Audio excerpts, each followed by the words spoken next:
Pasukan Rusia kembali menggunakan drone sebagai senjata serangan udara terhadap posisi tentara Ukraina.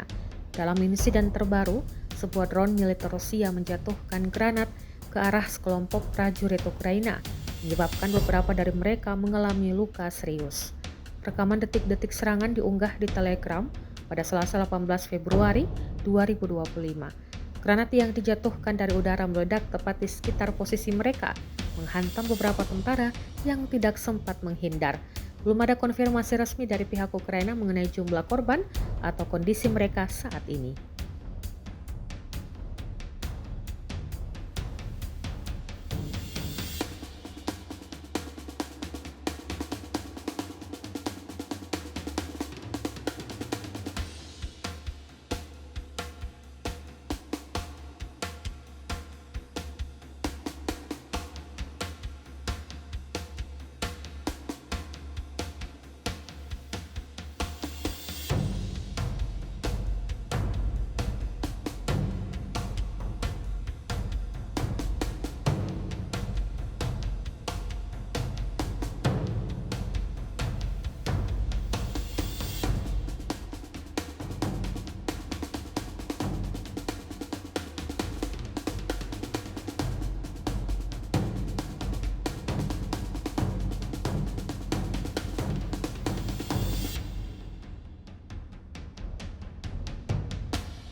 Download Tribun X sekarang, menghadirkan lokal menjadi Indonesia.